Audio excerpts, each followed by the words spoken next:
Good morning, everyone. Good morning. This past week, I was on pilgrimage to Washington, D.C. and surrounding areas. I brought a group of seminarians as well as a group of other young men who are considering the priesthood along with me.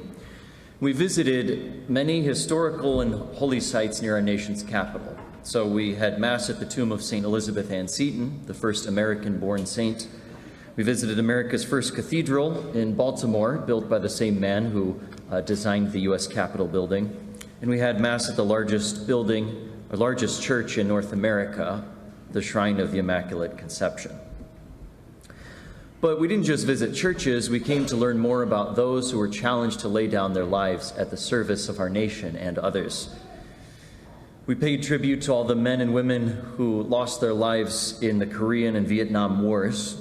We visited the Gettysburg battlefield, the bloodiest battle of the Civil War, the Indiana Monument, where over 500 Hoosiers were lost in that battle.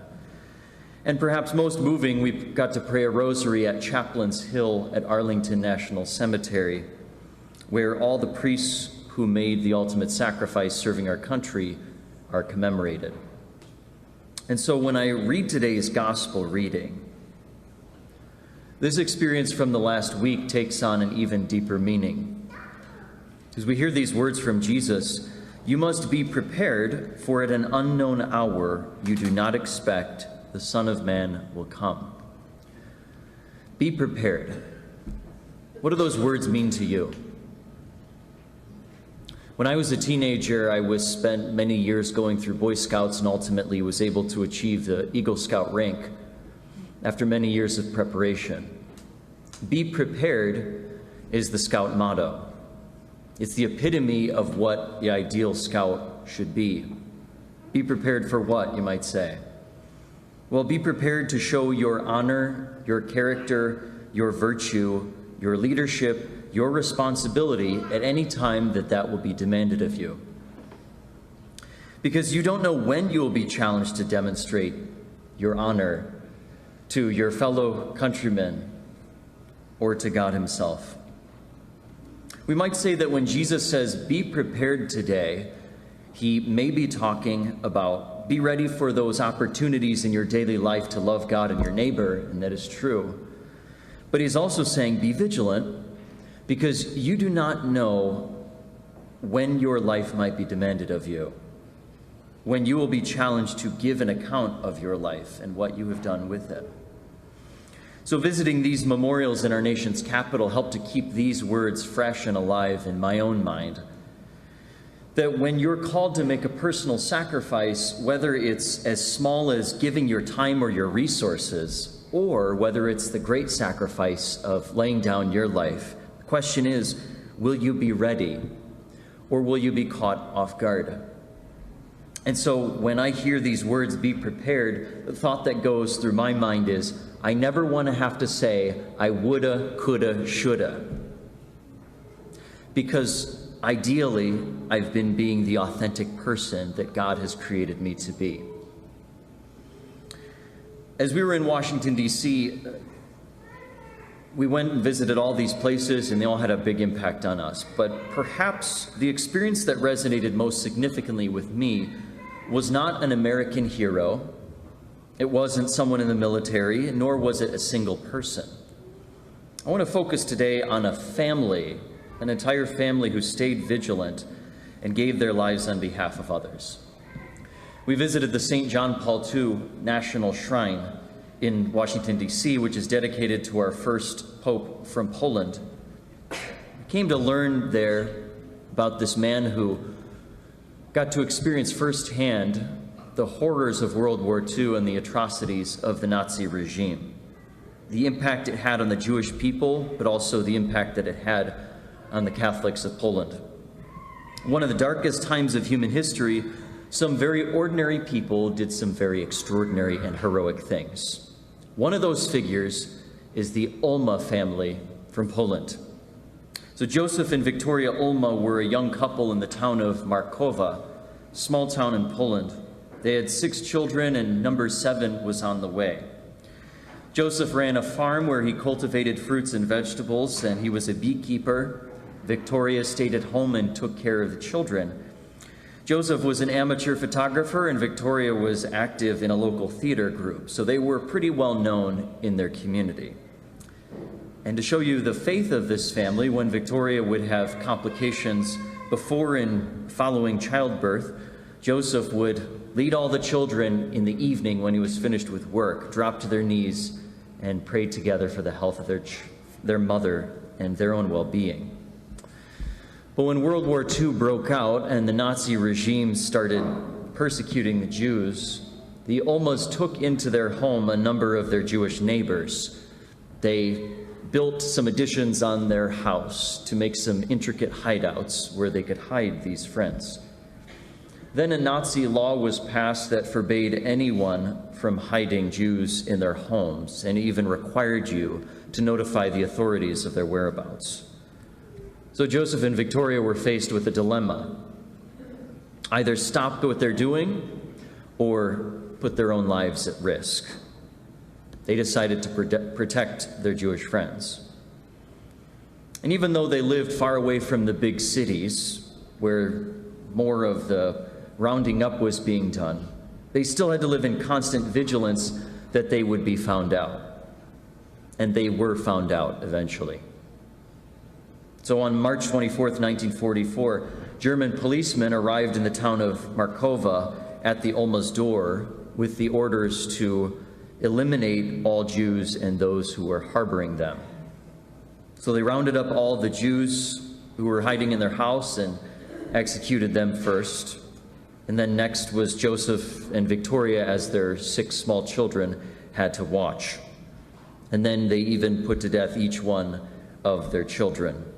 As Victoria was dying herself, she gave birth to that child who was in her womb. Just 2 years ago, Pope Francis beatified all 9 members of this family, including the unborn child. It was the first entire family to be declared blessed by the Church. So we had the opportunity at the St. John Paul II Center in D.C. to venerate the relics of this family who, as a group, had protected the dignity of human life. Now, when we hear about this story, you and I might think that it's far-fetched, not really relatable to our daily life. After all, none of us is in danger like these people were. But remember what Jesus says today in the gospel: gird your loins and light your lamps, and be like servants who await their master's return. Be prepared for when things are demanded of you, whether small or great. When you live your life in the constant presence of God, then you're vigilant. When you're conscious of the fact that God is here with you, that He has entrusted lots of great things to you, and that He will eventually ask for an account of those gifts He's given to you. And if you live every moment of your life accordingly, then if God were to call you home today, you're not going to say, "Oh, wait, let me go and tell my wife I love her. Oh, wait, let me go forgive that person that I've been holding a grudge against. Or let me go give away some of my money and resources that I've been keeping to myself this whole time. Or let me drop to my knees and say sorry to God for not making Him a priority in my life." If you're not vigilant in your life of faith, if you haven't already been doing those things, then when that time comes, you're going to say, "Oh, shoot." You're going to say, "I woulda, coulda, shoulda." But if you've been vigilant, if you've kept the presence of God every moment of your life, if you've followed the Lord with your whole heart, like the Ulma family of Poland, then you will continue to do the will of God because you've been used to that every moment of your life. St. Aloysius Gonzaga, where we get the name of a prominent Catholic university here in the U.S., he was a Jesuit seminarian who died of illness at the age of 23. While he was caring for plague victims, he contracted the disease himself. A legend goes that one day St. Aloysius was playing chess with some of his brother seminarians shortly before he passed. One of the seminarians posed a question: "If you were to only have 1 hour left to live, what would you do?" One of them said, "I would go to confession." Another said, I would go into the chapel and pray in front of the Blessed Sacrament. But not St. Aloysius. He said, I would just keep playing chess. Why? Because he was always in the presence of God, no matter what he was doing. Even something as simple as playing chess became holy, because he knew God was there. If you live in the presence of God, then there's no need for you to say, oh shoot, or woulda, coulda, shoulda, because you've been living every moment of your life as if it were your last, with love of God and love of neighbor. So how do we prepare ourselves for the Lord? Whether it's encountering him right after you walk out of these doors, or whether he's calling you to depart from this earth. Today, Jesus gives some advice. Fear not, little flock, for your Father is pleased to give you the kingdom. Sell your belongings and give alms. Provide money bags for yourselves that do not wear out, a treasure in heaven that no thief can reach, nor moth destroy. For where your treasure is, there also will your heart be. If your treasure is in heaven, then you will live each moment of your life in joyful anticipation of that treasure. So today, let's take as our example the lives of all the members of this Ulma family. Ordinary people who lived very extraordinary, heroic lives. But because of their love for God, their care for human life, and their sense of duty to their fellow man, they lived every moment as if it were their last. They were prepared for whatever God would ask of them. Let's be prepared today, brothers and sisters, so that when our Master returns, or the Lord is asking something of you today or many years into the future, that he will find us ready and prepared to welcome and to receive him with joy. Amen.